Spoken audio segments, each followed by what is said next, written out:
found a song that had your title. Hey, good evening. Welcome to Sacred Conversations on Guys Night. I am Will McEwen. I am here along with the usuals. As to my right, you'll see.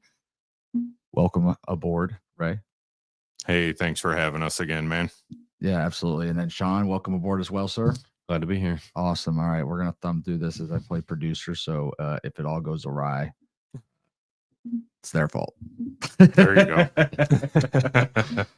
All right, guys. So second episode. Interested to see what we're going to bring up this evening. You guys have we've talked about a few ideas. A lot of people are tuning this channel and they're hopefully going to use this as a path to get some help. I know we've talked about not only being about sobriety, despite that being your guys' path, but let's start there today. I've got a friend, hopefully he's listening, that I believe he knows that he's got a problem. In fact, he's actually admitted it in a recent podcast that we had here. And I just don't think he knows what to do, especially that first step of reaching out to somebody else. Because while we've talked about, empowering men to make these decisions and do these things on their own, sometimes even doing it on your own requires assistance, direction, getting the knowledge, and that's not something that everybody knows where to go and how to do it, maybe even quietly in some steps. So let's just recap, both of you guys, just your introduction to that first step, like how did you figure out what to do first, and what did you kind of do, and then let's share with what you guys have got going on this evening. So for me, luckily, it was somebody else brought it to my attention. The girl I was dating at the time, was like, this has got to stop. I can't function anymore. And decided to do some research and found a meeting, started going to meetings, and got herself a sponsor and asked me to come along as support for her. And I went in with 100% to support her, but also 100%, there's no way I'm going to quit drinking. I don't have a problem. And as the meeting progressed and the guys were speaking and talking about things, and I had either been a part of, done, or had happened to me, every single one of their stories was like they were telling my life story. The light bulb started to flicker a little bit, like I might have a problem, and just kind of went from there. Right on. And Shawn, you? Well, over the decades of getting in and out of trouble, being forced to go to meetings or weekend classes or going to county jail for a week or whatever, I was always forced into those situations.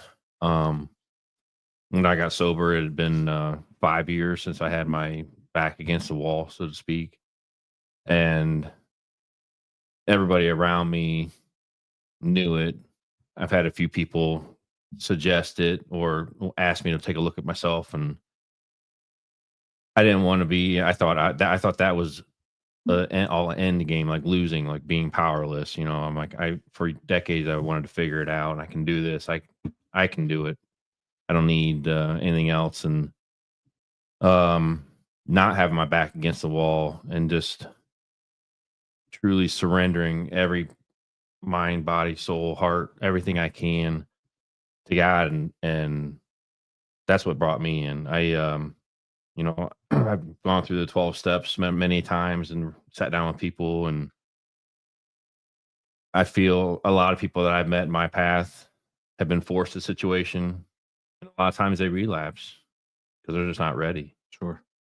I thank God that I had those struggles and got through them, and I think that was his plan to, get me in a position where I'm sitting in here today, and, hopefully reach that one person that has a similar story or background that they know they need help. Yeah. And I think, you talk about, how that started. Eventually you've got to have that self-accountability. Like I've got a problem, right? For sure. Because if you're not willing to admit to that, then you're definitely not going to be willing to put in effort to change. We had a conversation the other night. Once you discover that, you've got an issue, and then you've got to make a change. Like a small one could set off a whole like just what's the domino effect on a bunch of other changes that can lead to a large change. You know, like Right. hey, instead of waking up and having a drink, or instead of going to this house where I know they're going to smoke or they're going to do this, like I'm going to do this instead, something stupid, whatever it is. And just missing that one bad habit that one time and doing one thing good, whether it's, hey, I'm going to get up at 6 a.m. instead of just whenever I want, or tomorrow I'm going to try to go for a walk. Whatever those little steps are, those can lead to a whole list of good steps that can happen. But you've got to make that first part, which is admitting it. Right. And you have to go into it knowing that you have the problem, that admission to yourself.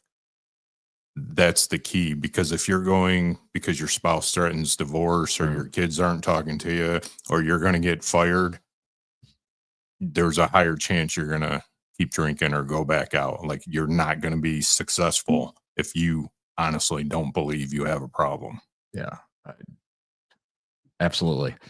Speaking of, real quick, as we're about to go into this version, I did want to let everybody know we did become a partner with online therapy. If you go to the website, guysnight.com, you'll see there's 20% off for anybody that wants to use it for the initial aspect. I think for a lot of men that, you know, want to begin that therapy trip, you don't want to be seen walking up Route 42 in the square and heading into, you know, Avenues Counseling when everybody knows what you're doing or why you're there. So, you know, this is something that's a great idea, not just for, you know, adults, but also for children. Like that idea of counseling, being able to do that in your private spot, in your bedroom or at home, in the living room, you know, it kind of allows you to gradually take the steps into that counseling. So make sure you take a look at that. And if you guys have got any questions, I've also got the links up to Ray and Shawn's email addresses. You can reach out to them directly as we go across this process. So yes, Kevin, it is 100% all about the discipline. And tonight we're going to, you know, kind of talk about where we can help get that discipline, because it doesn't come within everybody, right? For sure. All right, guys. So let's kind of lead off with, you know, what's that first step look like? How does somebody find out where to take that next step? Obviously, we just said they could reach out to you, they could reach out to counseling, but let's talk about that step and what it looks like for everybody and where they can start. Probably the biggest and foremost would be the people that are kind of been bringing it to your attention, especially family and closest friends. May have already opened that door for you and begun that research of like, hey, I know a place, or, you know, so again, just getting past putting your ego aside, admitting, you know, maybe I do, maybe I don't, at least being willing, open to it. And then, you know, asking friends that, you know, you used to drink a lot, or, you know, kind of like that. Or, I mean, now we got technology. We carry computers around basically, our phones. You know, you can Google anything. You can Google where there's a meeting. You know, typically there's a meeting almost every hour of the day, you know, within a few hours or within a few miles, you know, less than an hour away. Yeah. And, you know, as I try to find a spot, the other aspect is there online meetings? I was curious about that because obviously with COVID, but a couple of years ago, my brother-in-law was kind of trying to start like this online, kind of like a YouTube, but a little bit more private type version of it. And I always thought like, man, you know, it'd be a great idea is if you get that involved with the courts and things like that for these guys that are forced to do this stuff and, you know, get into that process, like being able to do it from home, even before COVID. Once again, it gives you that privacy and stuff like that. So is there places now where you can log in or click on YouTube and be in the middle of an AA meeting? Yeah, I mean, definitely during COVID, it was for many months there, all the meetings were shut down. There was underground meetings that some of the guys that had been in the program for a decade or further, you know, further along. So you mean to tell me the alcoholics were still breaking rules? Oh, yeah. Yeah. Never. Old habits die hard, buddy. But yeah, with COVID, and then even right now, I'm sure you could look online and find a meeting in California right now or Alaska. They're still out there. They're just not as prevalent anymore. Yeah. I mean, I think I did 1 or 2 online meetings just to try it out, and I didn't care for it. I wanted to be there one on one and either engaging conversation with everybody and be able to not necessarily butt in but just speak when I could, and I just didn't like the online meetings. Yeah, I can appreciate that. And I would kind of steer away from those. I mean, if you're desperate and you can't get a hold of anybody and you're reaching out, and an online meeting fixes that. But as far as that being the majority of your program, I would be away from that. Once you get a sponsor, they're going to want that to look in your eyes and see your body language. They're going to learn you. They're going to know you. And it takes an addict to know an addict. It takes a drunk to know a drunk, kind of a thing. And you're not fooling me. You might be fooling others, but I can look in your eye and go, all right, you're good, move on. But well, on top of that too, I think you guys mentioned in the last episode that the real meeting is after the meeting. yes, Something to that before and sense. after. Yeah. Everything between coffee is BS. And it's, those smaller groups and get-togethers of the core guys that, migrate to you and you migrate to as well. That's where maybe I'm not willing to share in front of a room full of, women and men, or, if it's a mixed meeting or if it's a lead meeting and it wasn't really a topic, but I'm grinding on something, I can go to him or you, and a lot of things get resolved before and after the meetings. Yeah, and obviously that's something we want to create here with this channel and with the Guys Night podcast overall is community, because I feel like when you have that tight community, that really kind of allows you to really talk some of those things out. And it's funny because we had somebody the other day, we talked about, burdening people with your problems and things like that. But in that scenario, you're there with other people with those problems. And it's almost like a business meeting. Very much so. Yeah. You know what I mean? Like, hey, how are you handling the uptick in alcohol around the holidays? What's your market strategy moving into 2025 to avoid champagne on New Year's Eve? But Right. when you're in those meetings, I assume it's a community of people that are hopefully all trying to accomplish the same thing, and that kind of allows everybody to bounce those ideas, different struggles that they come across, I'd imagine on a daily basis, or even, especially at the time of holidays. Like, let's be honest. I mean, college kids, are home for the holidays. It's kind of known for a time of drinking and celebrating. And if you're somebody that's fighting a lot of those addictions, and fortunately they're happening with younger and younger kids these days, and all your buddies just came back from Ohio State for the weekend, and now you're in a scenario where they think you're lame because you're not drinking, despite, even realizing themselves they might, notice some issues. So, Right. I can imagine those meetings before and after is where the real guts and glory is. And the other thing is, like, maybe I had a bad day at work that day, or didn't get a promotion, or just a meeting went poorly or whatever, and I'm grinding on that. And here's somebody that comes up that has a legitimate, I'm not ready to drink over it, but here's comes somebody that, has a more serious or more valid issue going on, and they're ready to drink. Well, you're taking me out of myself and helping you.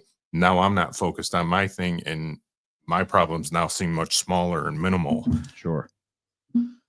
All right. So that first step, I know you've got some documents there, some papers there. I'm assuming is the first step one of those papers. Yes. So, I mean, this is the 12 steps of AA. Number one, we admitted we were powerless over alcohol.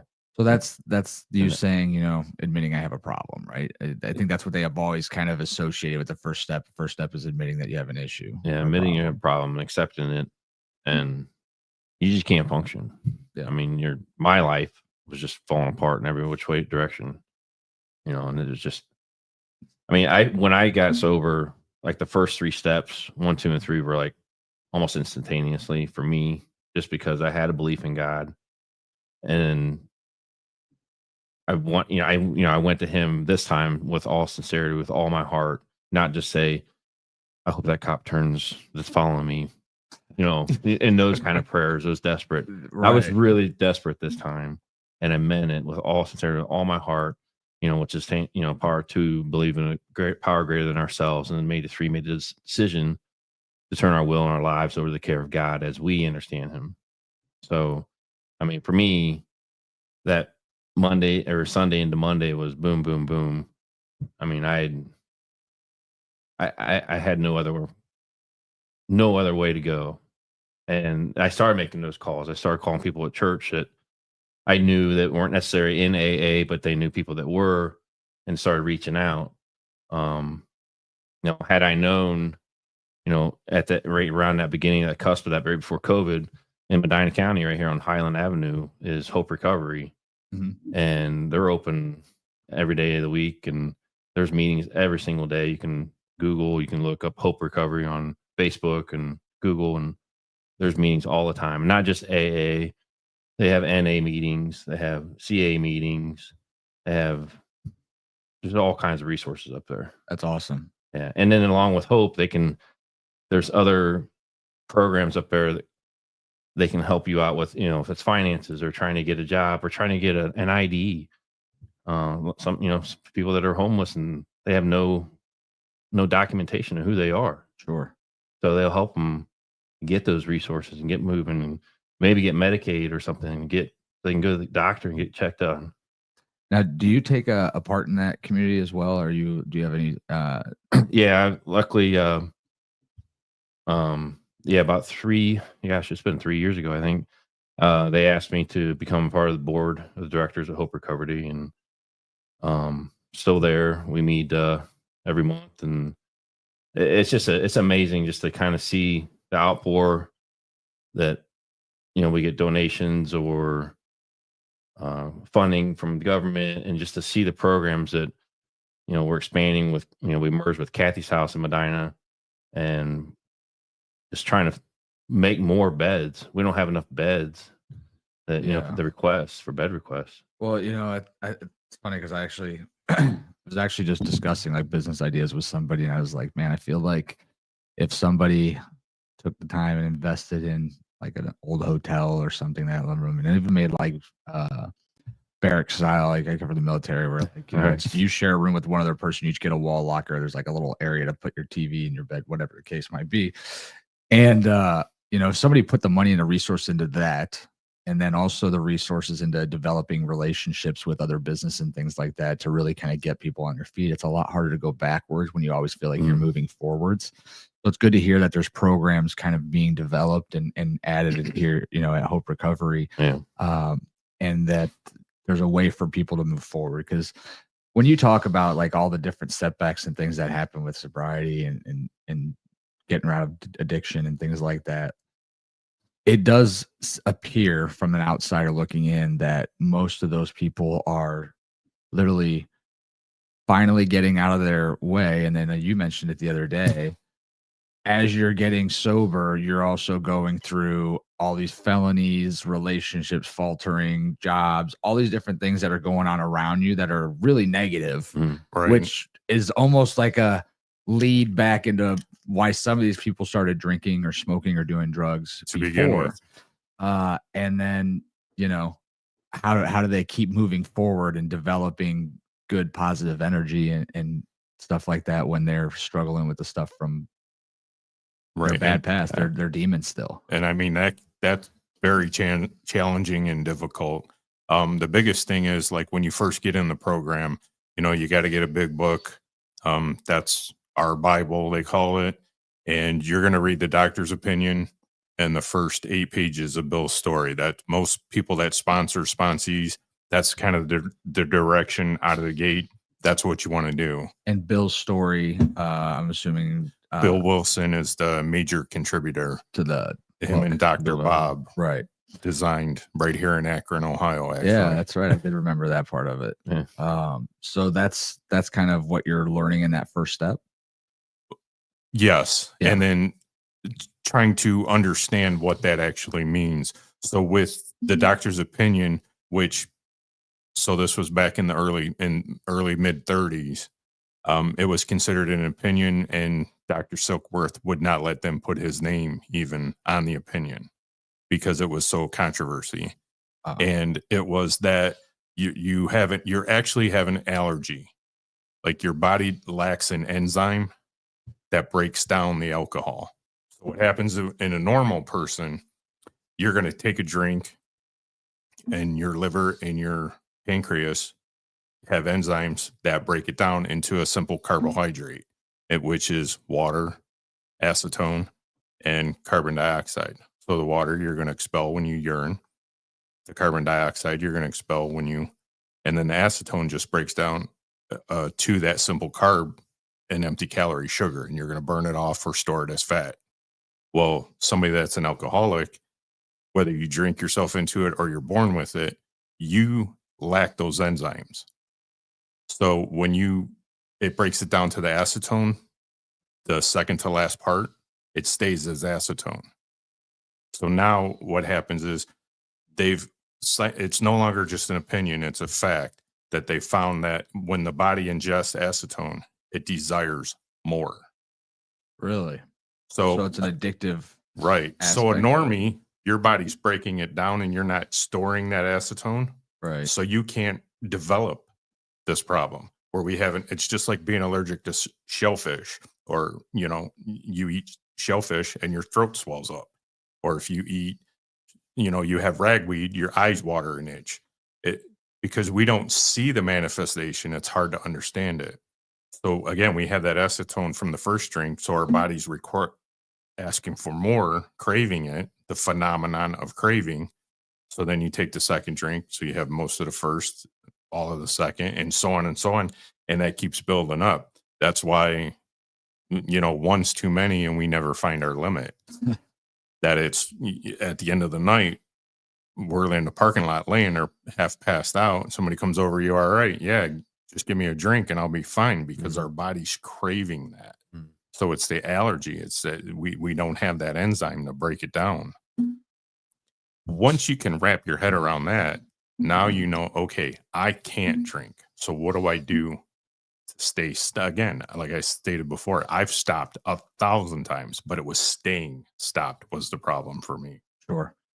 All right, Shawn. So we kind of went off of a tailspin, but that first step is where we started. Were you going to go through all the steps? That was the process? Because I don't even know all 12 steps, so I'd be interested in hearing that myself. Oh, we can, yeah. Like I said, number one, I was powerless over alcohol. Number two, came to believe a power greater than myself. Number three, made a decision to turn my will and my life over to the care of God as I understand Him.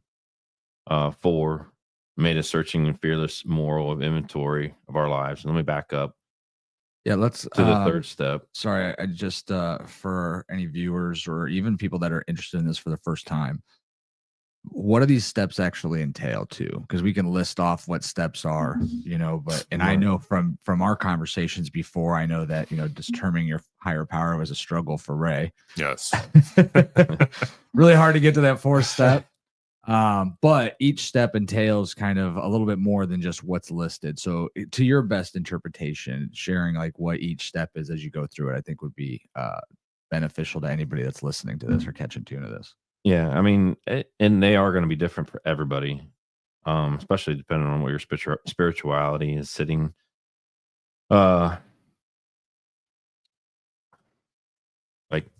the third step prayer is one of the first prayers that I learned, and I say it every morning, sometimes twice, 3 times, I don't know. And as you go through these each step, there are certain prayers. Number 3 is one of the bigger ones. It's God, I offer myself to Thee, to build with me and to do with me as Thou wilt. Relieve me of the bondage of self, which that was huge for me. Just relieve me of the bondage of self. Like, just help me get free so that I may better do Thy will. And I ask God to help do His will every morning. Take away my difficulties, that victory over them may bear witness to those I would help of Thy power, Thy love, and Thy way of life. May I do Thy will always. Amen. So just asking God to like have me do His will, not my own, because my will doesn't work.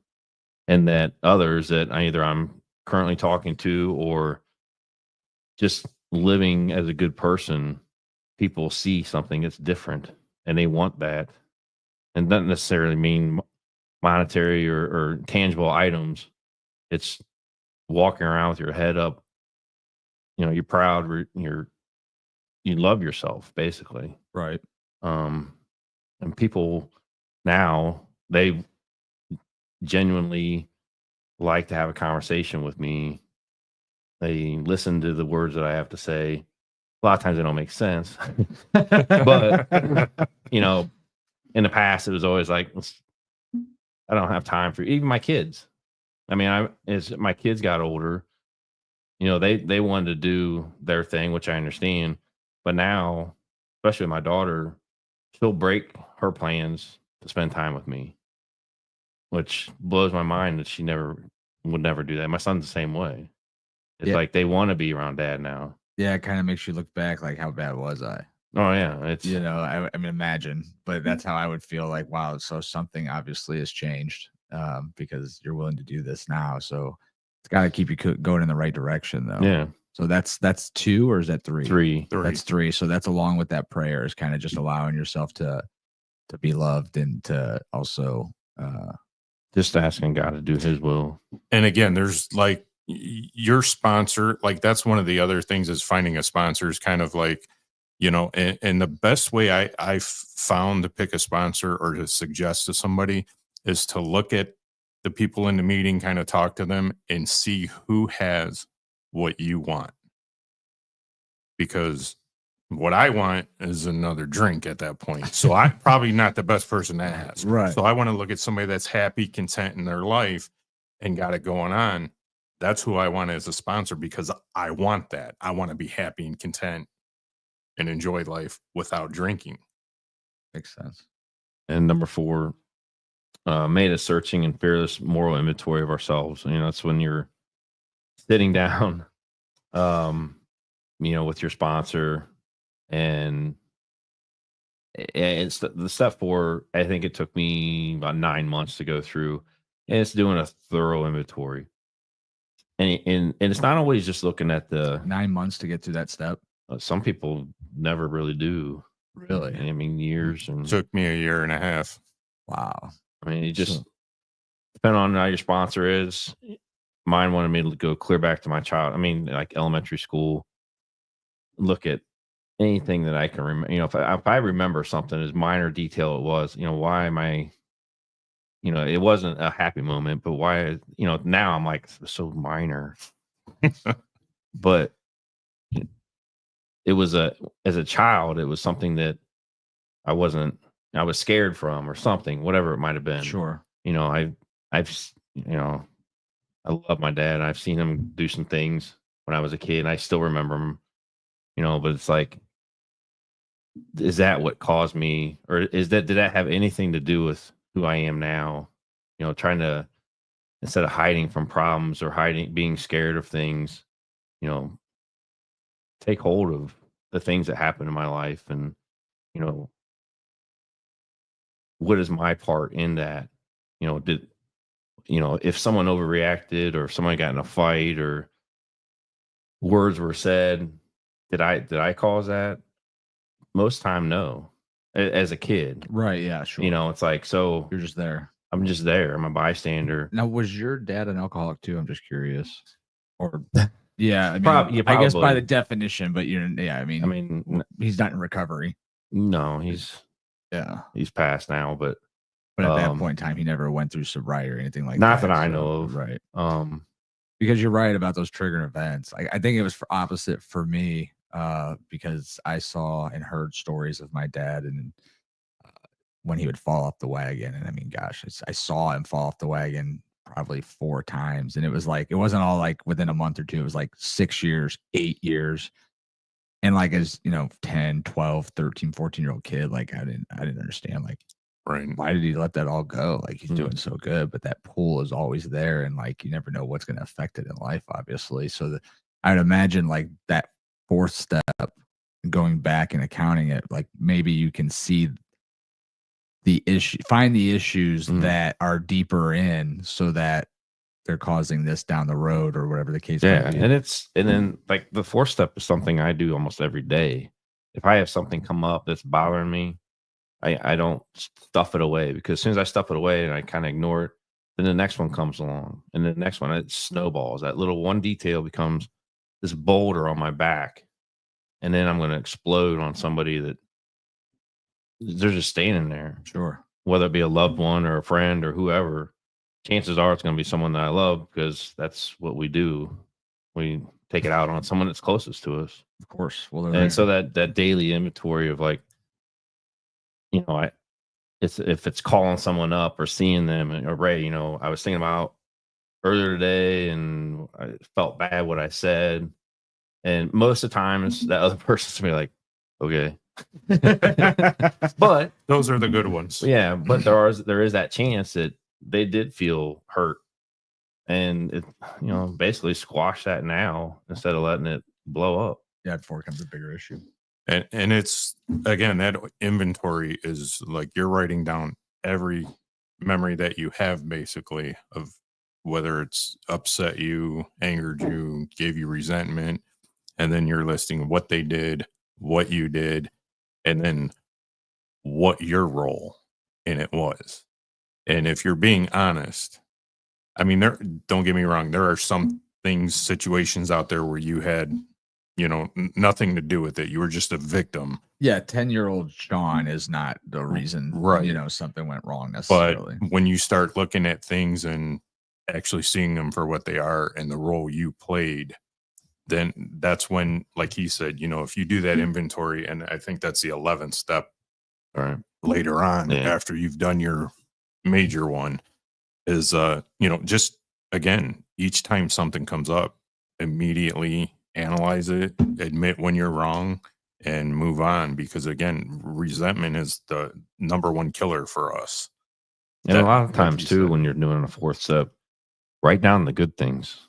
I always, and people I've ever had as a sponsee, don't beat yourself up. I mean, for the most part, we are all good people. And you start getting it. I mean, we're talking, you might have a notebook of like 100 pages of like bad. Well, for every like 3 or 4 bad things, write something good about yourself. Yeah, I use this sentence that I heard quite often, but you want to have enough good jelly beans in the jar as well. All right. You know, and it kind of pertains to like somebody's always telling you about all the things you're doing wrong. Mm. That means you're literally just eating a bag full of black licorice jelly beans. You're not getting no strawberries, no orange, right? That Right. bag of jelly beans becomes a lot less enjoyable. Right. So I'd imagine in this process, it's kind of similar in the sense of if you're always focused on just the negatives, you don't ever give yourself a break to kind of, you know, there's some good stuff too that I can lean on. Like I am a good person. I remember I did this for this person, or I do have a good heart because I did this for, you know, my friend or my family member or myself or whatever the case might be. So that's good to hear that, you know, you have that approach on it. I'm sure other sponsors do as well. Right. That's know, how I and learned. That's how I learned it from. Yeah. And again, this can sound like intimidating at first, but I was pretty good at being angry and the victim and everything. And once I started going, it just kind of it just took off. Yeah. Like it was very easy to, especially, you know, once you get past the people, now it's, you know, I'm mad at the government. I'm mad at the IRS. I'm mad at the bank. I'm mad at the electric company because they turned my lights off 6 times, you know, because drinking was more important, you know. And well, again, whose fault was that? I didn't pay the bill. They provided the service, you know. So again, it gets, and again, you let go of all that and it actually becomes a relief where you're not laughing like it's funny, but it's like, look at what, you know, I tried to blame everything when 90% of this was my own fault. If I would have just got out of my own way, it's just, it's incredible. The relief you have after it. Like I remember doing my 5th step, you know, where you actually sit down with your sponsor or, whoever you're going to confess to, a priest if you're going that route, or, you know, a pastor or whatever. And you know, you're like white knuckling and about halfway through you're like kind of relaxed, and then by the end you're just like I mean, you're drained because you're like after a great workout or a long run, you're just like, you just feel empty, like of all that burden, that boulder is gone, and the weight of the world is now off your shoulders, and you feel like a brand new person. It is amazing and an incredible experience. So what is that 5th step? So Specifically, admitted to God, to ourselves, to another human being the exact nature of our wrongs. So, yeah, like what Ray was saying, just everything you did in step 4, pen to paper. Mine was fairly, at 9 months, I probably could have did it faster because I knew I was the root of all my problems. Like he was saying, like one of them was the judge of my last DUI case. Asshole. Yeah. Well, I picked it up in Cincinnati, and I was living in Medina, and I enrolled in programs up here and stuff. And this was in 2015. I didn't get sober till 2020. So I admitted my attorney's like, get in the outpatient programs, do this, be proactive. So I did all that, and I went to the judge, and they agreed with everything I was doing, but she never like ended my case. I never knew if I was going to have just a license suspension, if I had to do any jail time. And every month she continued it to the next month and to the next month. And I didn't have a license. My parents lived in Kentucky. So my mom or dad or both would come up the night before, pick me up, drive me back down. And I was so mad at the judge. I'm like, you're killing my parents. They're driving up down 71, but it was like, 4 hours. I'm the one who did it though. Yeah. It was like trying to find my role was all this is happening because of me and my problem, my alcoholism. And so that's one of the simpler ones to go through on a 4-step that, like he said, to find your place in it. Chances are, like for me, like every horrible event, it was around me. And so me, I was just, like I said, I'd given in to God, and it was like, here, give me a pen, give me paper. It's tough to get started, but like Ray was saying, once you get going, it just comes out. it's like time to go to bed. No, I can't. All right. So what's that next step? 6, we are entirely ready to have God remove all these defects of character. 6 and 7 and I guess 8 kind of flow together. Like 6, 7, and 8. I remember when I was with my sponsor, and we just kind of went through real quick, just because I had like a strong background towards or with God, and I needed his help. I wanted his help.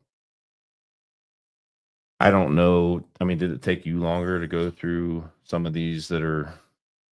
Well, it took me 18 months to write everything out for step 4. 157 pages front and back, college ruled. Yeah, it was. But so as those of you that know, I struggled with higher power, got any sense of that. And so my sponsor at the time, when we got to the 7th step, we did the 7-step prayer at a meeting. So we had my core group that kind of supported me and looked out for me and stuff and stayed in contact with me pretty much daily and weekly. They came around with me, huddled around me, and we circled me, and we said the 7-step prayer together. And that's my creator. I'm now willing that you should have all of me, good and bad. I pray that you now remove from me every single defect of character which stands in the way of my usefulness to you and my fellows. Grant me the strength as I go out from here to do your bidding. And I mean, it was like out of a movie or something, like a seance, and we're all praying. And it was just like, man, I like feel empowered, like to go. And here's a guy that's still struggling with the belief and using his sponsor's higher power at the time, because I just couldn't get my head around it. But again, each step is designed like a preempt to the next one, and it helps you without you kind of even realizing, and you're just chipping away at that boulder that you're carrying around, and it's getting lighter and lighter, and it's just an amazing process that really is freeing in so many ways. Yeah, and when you get to step 8, you make a list of people that we had harmed and became willing to make amends to them all, and that's using your step 4. You've already pretty much listed all the people that done wrong or things, events in their life, and which goes into 9, is made direct amends to such people wherever possible, except when to do so would injure them or others. I was eager to get. I was scared to do my first amends because I didn't know how it was going to go. Actually, a lot of amends I didn't know how they were going to go. Most of the times they were like 2 of them were like, I get it. You know, I haven't thought about that in a long time. And a lot of the other ones were crying and happy for me. I think I had one that was still like, okay, all right. And, you know, we've grown apart enough, you know, old friends, buddies, Yeah. whatever. I want his amends making process. Mine, I don't know. Mine was Well, I fairly, mean, and sometimes maybe it's somebody that's passed, you know, and it's either writing it down and going to their grave and reading it and you're just getting it off your chest. I mean, because sometimes you don't have a chance to make that amends. yeah, I imagine, you know, knowing it now and wishing some, and who knows, depending on who it is, a father or friend that's really close, relative of some sort, that you're like, man, I really screwed up and I Mhm. really wish I had that opportunity to tell him. So at least you're able to, you know, get something off your chest. And I assume that goes back into the previous steps where you're like, hey, I can't control the uncontrollables. Right. But yeah, I can't imagine those being a smooth process for you, right? No. Well, here's the other thing too. As I was listening to you tell me, you know, how you have to go back and make amends after you make this long list. First of all, you've been making this list. You made it for 9 months. You made it for 18 months. Excuse me. But as you're making that list, I assume that there's some like a 10 out of 10, and then there's like a 2 out of 10, you know, where the level of what you caused is probably a little bit different. Right. Sure.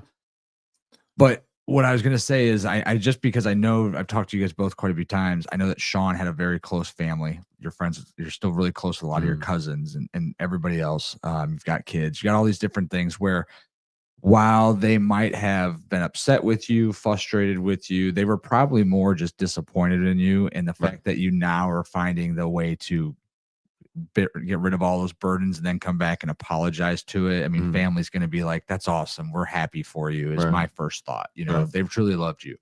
Whereas Ray, her family laughed you through this, I'm assuming, because knowing that I mean, maybe not laughed you through it, but like they didn't believe it or didn't care to. At first, no, yeah, they weren't buying it, and they were, you know, a lot of hesitation. And yeah, but again, what are you trying to get out of at the courthouse? Tell right. me, you could tell me. Right. I just have this, I just have this vision of that's how a lot of yours is going. But then on top of that, you either, and once again, this is just my opinion or my thought, is who you're going to apologize in your family that's going to truly appreciate that process if they're still in that drinking drugging phase. And then 2, how wrong did you do a few people where it's like apologies aren't going to necessarily make this better type thing? Because at a fifth a day and 25 pills, I can imagine. Yes. Sorry, I drove that car through your house on a Sunday afternoon. I don't know if that ever happened, but Allegedly. yeah. No. But yeah, again, my family's great. They fully support me now, and you know, it took some time with some of them. Obviously, the damage, and you know, like my mom was a tough one, that because there was a lot of resentment that I held, and like I hesitated in coming to her to make my amends, and it was like, why did I hesitate? Like, but I guess I had to be, you know, I had to be ready. And I will say this, that in the amends process, of some of the ones that I thought were going to be like a walk in the park were the hardest ones. Like, dude, do you know what I did to where I'm going next? Like, yeah, right. and it was like, they were just, you know, I devastated them with the simplest thing because I broke their trust, you know, and it was the people that I really was like bad to were like, we get it, man. We're just glad, like he said, you know, crying, like hugging each other. So glad that you know, you found yourself and that you stopped all of this behavior. We've been praying for you or whatever. So take that for what it's worth. Like, it can go either way. Like I said, it was a very surreal experience of that. Do you guys remember your most difficult ones? Does it stick out to you now looking back because you've gone through it so long ago, or because that process is, do you remember the most difficult one that you guys had to do? I think my mom and then my uncle that passed away, and that was a great point by Shawn of, write it down, go to their grave. Two things, like, the other person doesn't necessarily have to forgive you. Right. You have to take responsibility for it. And it's not necessarily the most important thing, like if somebody's passed or whatever, that they hear it, but that you say it and mean it. Yeah. That's where it's at. Yeah, I would say, going to visiting my dad over at the Western Reserve Cemetery, and I spent a good probably hour and a half there. Wow. And obviously not talking the whole time, but No, but I'm just feeling good, feeling, it just pouring out my heart of events that happen in our lives, and I know he's looking down on me now, and he's jumping for joy, and happy for me.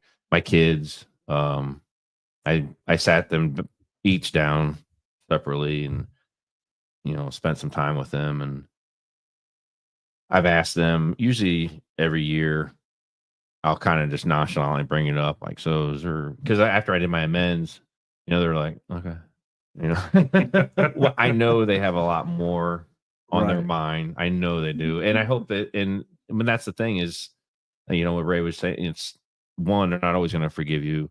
Two, they're not ready to talk about it. It's not always on my time. right. I try to tell everybody it's about me, but nobody believes me. No. It's just admitting, making your amends, and if they take it, they take it. If they don't, they're not ready. It could be a year, it could be never. But it's just cleaning your side of the street, and accepting, saying, I did this and I know it, and I apologize.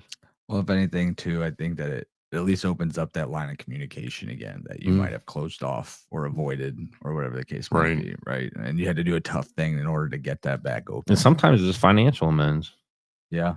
I mean, if it's, it could be thousands of dollars or whatever, and obviously, let's say you owe someone $10,000, and I have $10,000, but hey, I'm going to try to give you $100 a month or something. Right. And, they may want to say, okay, let's do that. And then eventually maybe they'll say, okay, you're good. Or they may, no, I want interest too. So, I mean, it's not all about just saying, I'm sorry. Yeah. What can I do to make things right? That's tough, because sometimes you don't want to hear that, I would imagine. Well, No. And on the flip side, again, like, look at the other side of the coin of the most horrible one I was envisioning was my ex-wife, the mother of my two older children. And it was, she gave me a freedom like I can't even imagine, that it was, your amends to me is complete.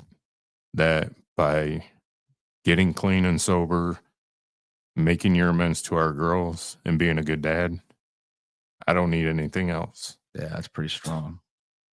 Yeah, So- and that's kind of was similar with mine, my ex-wife too, and just what I'm doing now, and just to continue doing now, and be there for my kids whenever I can, and it's a daily amends, a living amends, as some people call it, and just continue. Hopefully, I'll be 50 in January. Hopefully, I got another 40 or 50 years ahead of me to keep living that daily amends. Let's hope so, brother. Tomorrow night I have the biohacking guys on, so we're gonna learn how to do some things to hopefully lengthen our time on this planet. There you go. But yeah, the longer you have on here, the better, man. So you can continue making up for that, because it does feel like, I don't know how long each of you guys is,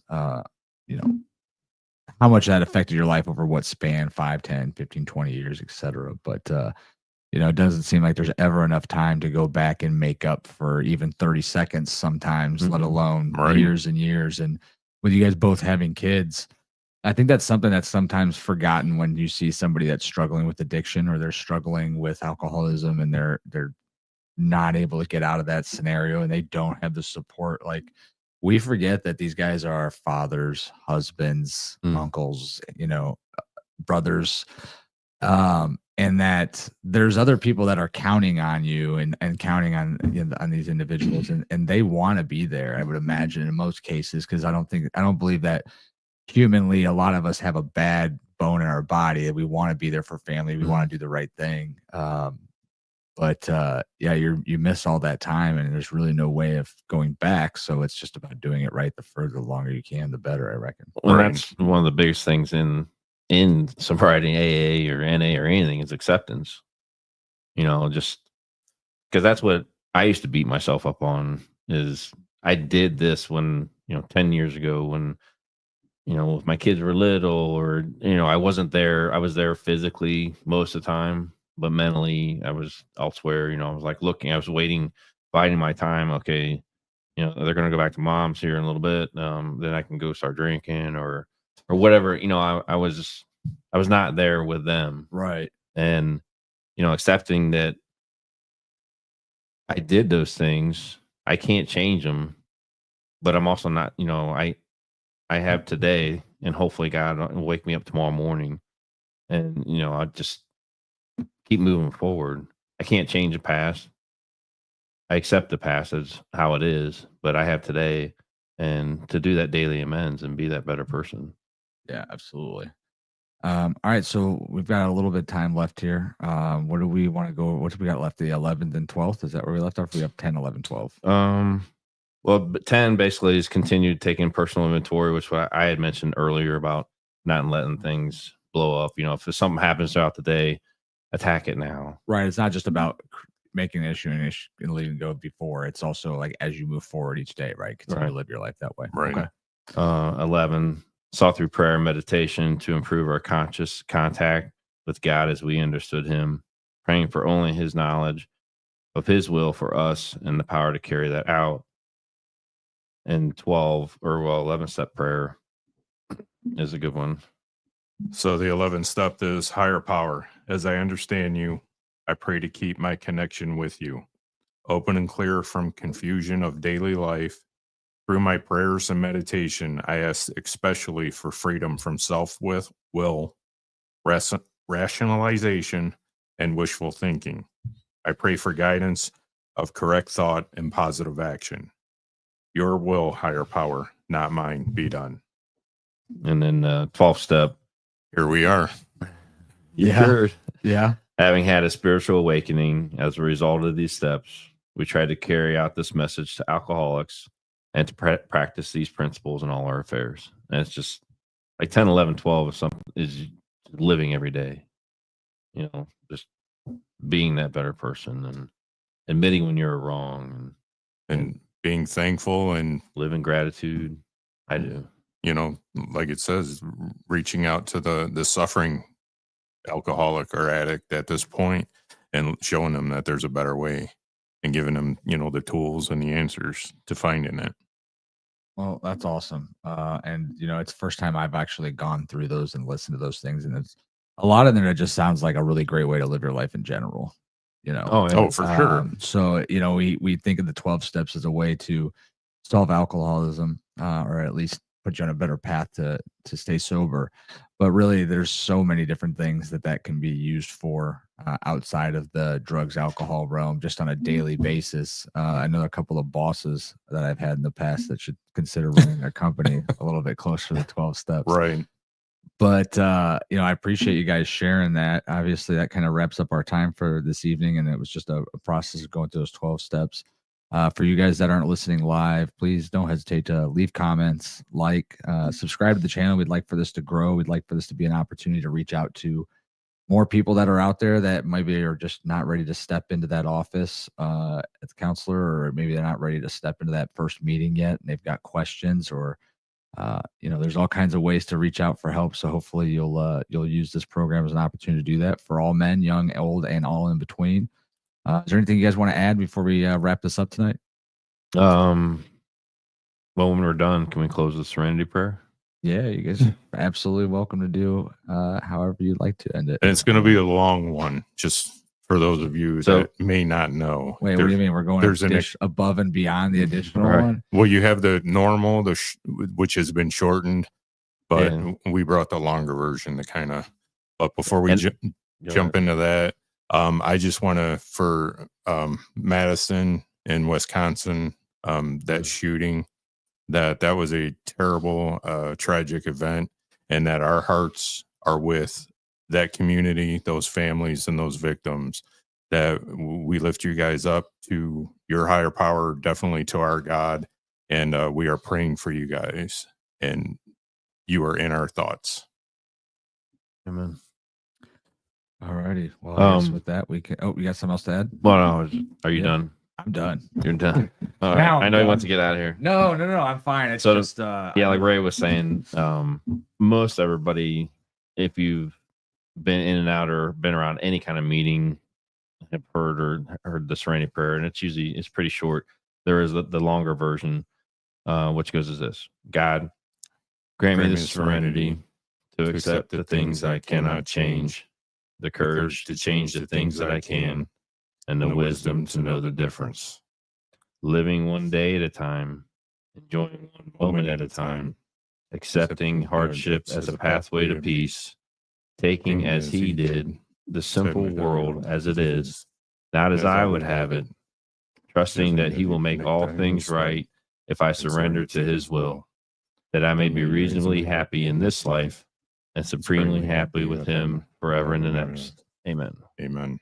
All righty, guys. Amen. Indeed. It's a lot longer than I recall. I remember it specifically because my dad gave me like a little plaque that they had given him where it was written on, and it hung in my room when I was a kid for 10 years. And then I found it actually probably about 6 months ago when I was cleaning out some old stuff, and I was like, the serenity prayer is really just an awesome prayer in general. Oh, yeah. If you're praying to a God, a Jesus, or whatever. Those first two sentences, there's many times I'll say them 5 times in a day, and it could be something simple over work, or I'm just agitated, and I'm like, I know, God, grant me serenity. It's out of my, I can't do it. I mean, I've said it for hours nonstop, hundreds of times during my sobriety, and it helps. It really does. That you just get into that habit of turning it over, and just you can't control other people, places, and things, and just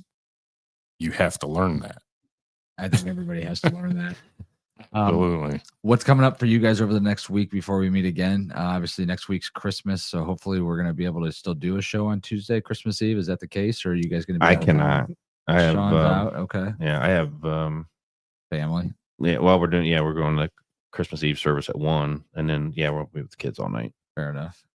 What about you, bud? I luckily am working, so I will be working 5:30 a.m. to 5:30 p.m., which probably puts me here about 6:30. We should be able to make that work. So we may be a few minutes late, but the biggest thing is that if somebody is feeling like they need some help, but they're not ready to actually step out, know that we're here.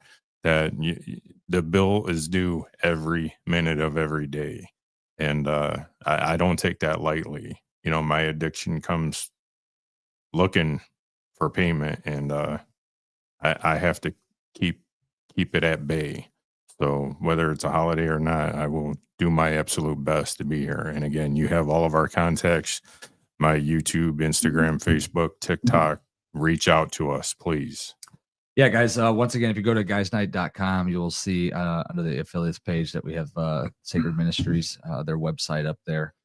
We've also got direct contact information. If you click, you can link directly to Shawn or Ray. Either way, directly to their email address. They'll know exactly where it came from.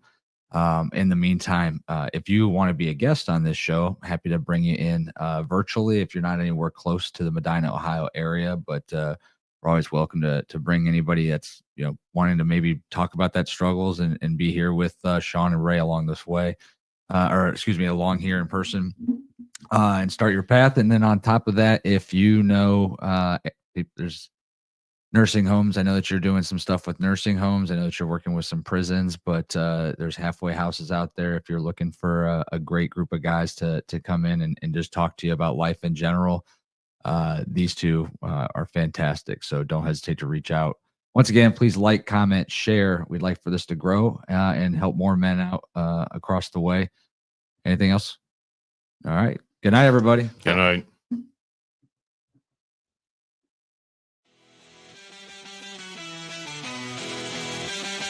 Yeah!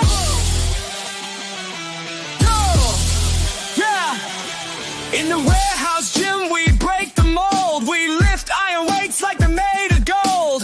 Nick and Will on the podcast vibe, talking about routines, yeah, feeling so alive. Sweat drips down as the baseline hits. Warehouse echo with the power of grit. Guys, night podcast with the knowledge to share. Training tips, yeah, we're taking it there. Warehouse hustle, lifting higher. Iron clashing with hearts of fire. Nick and Will, they got the plan. Training like we Superman.